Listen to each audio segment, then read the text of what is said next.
Hello everyone, this is Momen, and today I will be covering the Unity Cup in full detail.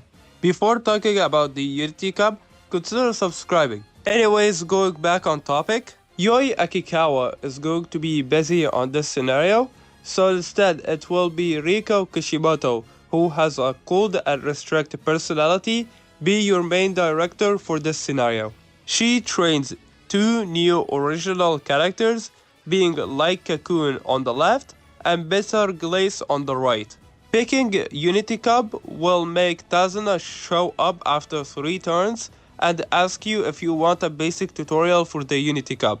So if you are new, the top option will give you a basic rundown on how the mechanics work. Now that we are done with the general overview, we will talk about the most important mechanics of the Unity Cup. First one is going to be the Spirit Explosion mechanic. While training, you will notice that there is going to be a flame icon beside your training partner. Once selecting that training, their spirit meter will increase. Once that spirit meter is full, which takes about 4 total times training together, they will get a flame icon as seen in the image here. Selecting a training again with Step Partner will trigger the Spirit Explosion. A Spirit Explosion is similar to a friendship training in that you will receive extra stats from trading. This applies not only to your trainee, but also to the team member who triggered the Spirit Explosion. As for the Spirit Explosion itself, upon triggering one, it will actually take more energy to do the trading. For each Spirit Explosion in the turn that you would do, you will lose 5 extra energy for it. And if it is a wit trading, you restore 5 extra energy. As an example, if you look at the bar in here from this Ogre cap, as you can see, the energy consumption is much more than usual. And there is going to be 2 different bars for it.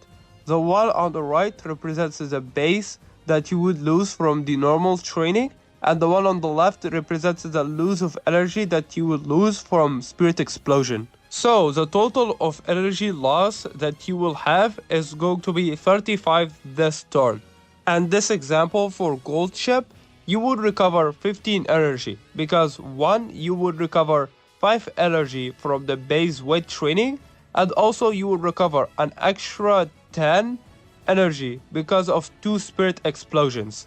Something to keep in note is that the Araharu training values is going to give you less stats in general compared to the Ura finale. So as you can see, you would not get as much stats compared to the Ura finale, but you are not consuming as much energy compared to Ura finale. As for the Spirit Explosion stat gate, it is going to be a fixed number. However, scenario linked characters or cards that you will train with actually give you more stats when Spirit Explosion with. As for the stats, as you can see, for the non-scenario linked cards, you would have 15 to the main stat, 7 to the substat. So let's say you got a speed training that has a Spirit Explosion, you would get an extra 15 speed and 7 power. Scenario link cards, however, is going to give you 20 to the main stat and 10 to the substat. For example, again, speed, you would get 20 speed and also 10 power. As for the Guts Spirit Explosion, you will get 15 in Guts and 3 in power and speed. Scenario link characters will increase that to 20 in Guts and also 5 extra speed and power. And lastly, it is going to be wet, and you get 10 wet, 2 speed upon a Spirit Explosion, and you also get extra skill points when getting Spirit Explosion on a wit training. As for the scenario link cards or characters, you would get 15 in the wet and also 5 speed. Let's go back to the Ogre Cap example. As you can see, we get 55 guts upon trading. But how exactly do we get 55? Well, you get 15 from Makiari Fukitaru and also Fine Motion. You get 20 from Rice Shower because she is a scenario character, so she will give you 20 instead. That is going to be 50 guts. Then we have 4 characters that are trying to get spirit training with. So that's going to be an extra 4, and this is going to be Rice Shower. She actually gives you +2 instead. So that means that you will get 55 total guts. Has for the substats, since there is going to be 2 characters that are not scenario like, that is going to be +6 speed at 6 power. And then we have Rice Shower over here, so that is going to be an extra 5, so that is going to be 11. And since there is 4 people that are spirit training, you would get +2 speed at +1 power. So you would get 13 speed and 12 power, but since Rice Shower is here, it actually increases by 1, so the total becomes 14 speed and 13 power. You also get hints upon doing a spirit explosion, and the hint pool are attribute based. For example, this Teki Shuttle Spirit Explosion gave Urakagi a skill called Hawkeye, which is a medium only skill. Which means, well, Summer Marzanski specifically gets a massive boost from these, or any character that has the least amount of A attribute will get a lot of value off of this, like Tokai Teo and Agias Tekion. Those two will become much stronger in general, since you can build them the way that you want to very easily. It is important to note that you don't need to immediately trigger a spirit explosion, but it is encouraged to do so on a correct stat, since they give you hints and high amount of stats. Moving on, we have the second major mechanic of the Unity Cup, which is going to be team-based racing. Although, keep in mind that the race goals are still the same. So that means that you will still need to perform well in your trainees' race goals. Failing to do so will cause your career to end. Every 6 months in the career, which is going to be late June and late December, you will have to participate in the Unity Cup match, which has you fielding 5 different teams similar to team trials. Your team members will consist of your main trainee, your support cards, and other UMAs that will be recruited throughout the career. Similar to team trials, you will participate in 5 races, being sprint, mile, medium, long, and dirt. And lastly, you do not skip your turn. So if you are able to do something like training, you are still able to do it in the same turn as you start your team race. As mentioned before, every 6 months of the career throughout the Unity Cup, you would face a set of races. However, you can see how many turns are left until the next set below the standard objective timer. When the time comes for the first race, the game will automatically form the team members for you. However, if you are not satisfied with how your team is looking, you can swap them around. However, for characters that have been not out yet, like Makiani Tanhasar and Dicto Helios, those will be assigned different attributes compared to their actual released version of attributes. Your team members have their own stats. So, how do we raise them? To raise them, you would need to train alongside of them and raise their spirit meter up. Upon a spirit explosion, they receive massive boost in their stats, and the chart over here represents how much stats that they will get. However, keep in mind that these stats depend on the card type, not the training itself. For example, this vodka triggered a spirit explosion. She would get 80 speed, 110 stamina, 150 power, 80 guts, and 70 wit. Your trainee's growth rates will increase that amount too. For example, if we are using Urakagi, we will get 96 speed instead of 80 because that is a 20% speed increase, and also 165 power instead of 150 power because of her 10% power growth. For the race itself, you can select one of the 3 random NPC teams that are given to you. On the bottom right is going to be the league rank that you will be raised to if you beat them, which means that winning at least 3 of the 5 races is going to be very important. If you lose, you can't use any clocks at all to restart. Those only come out after the Unity Cup scenario gets revamped, so keep that in mind. Upon clicking a team, will bring up a menu that overviews the chances of you beating selected team for each race. Be careful because if you lose, you will lose some placing ranks, and it is going to be a rank killer since races gives you a lot of stats, especially on the first race, since it could snowball into a good career. To be generally on the safe side, for the first race, since it is the most risky one, you want to see at least 3 double circles in total for the top team through prediction. If not, then I would recommend going for the middle team.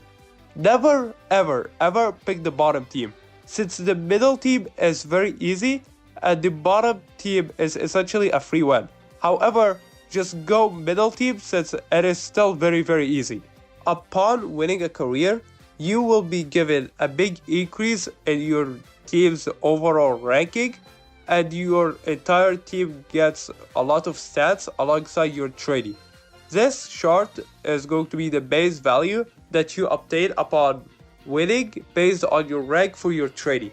The middle stat is going to be all stats up, and the one on the right is going to be skill points. Though, keep in mind that bringing a scenario link card will actually slightly increase the amount of stats and skill points that you are end up going to get.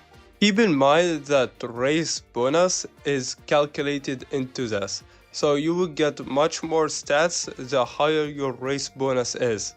During the team race, depending on your rank, your entire team gets stat bonuses depending on what placing you are in.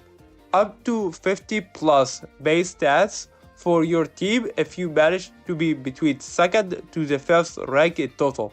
However, keep in mind that this does not include the actual stats of the trainee that is going to trade, and it is only during the race.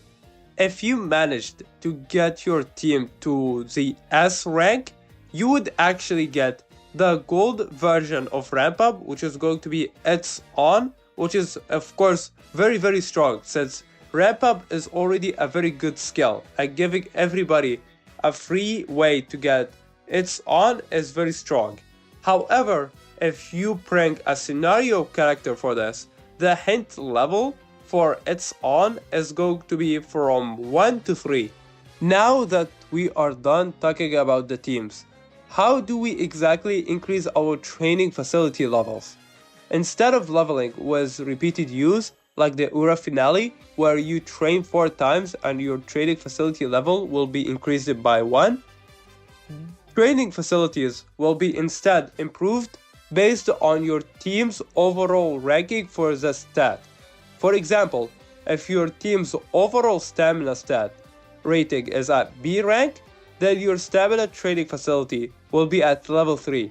This is why it is very important to try to get as much of spirit trainings and spirit explosions to raise your teammates' stats for you to get higher facility levels. Keep in mind that you also need to win all your team match races, since these will also give you a big boost in stats, which means of course higher facility level. During senior year, late November, you will receive a special skill based on your team's highest stat rank. This special skill will provide buffs during races that scale off your related rank. For example, if your highest team stat is speed, you will receive a skill that will increase your target Uma's speed based on the team's total speed value. Take note that if you have multiple stats with high values, then the skill will be assigned randomly between them. The rarity and the strength of the skill will also be based on the number of soul explosions that you perform throughout the career. So, between 4 to 6 times, you will get a level 1 hint of that special skill. From 7 to 9, it will be level hint 3 instead.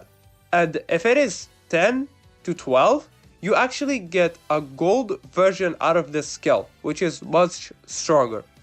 Though at 13 or above, you will receive hint level 3 of the exact same gold exclusive skill. However, for the most part, you would only get spirit explosions about 7 to 9 times for most runs. Some runs you could get lucky to get the 10 to 12, but you will rarely see the 13 plus on an ace run. Once you beat the scenario, you would sometimes get an exclusive spark similar to the URA finale. However, the stats that you get is different compared to the URA finale if it triggers. It will give you power and wit instead of speed and stamina. And then lastly, the team names. You can pick a name for your team during the junior year in late September. The character must be either your trained Uma or be one of your support cards. Otherwise, you can't select the corresponding name team. If you manage to win the finals, you would get a gold skill depending on your team's name. It usually doesn't matter which team it is going to be, since most of them are mediocre at best, though Rice Showers is a different case on long distance tracks, since she gives cooldown, which is a very good gold recovery skill. And that is essentially it.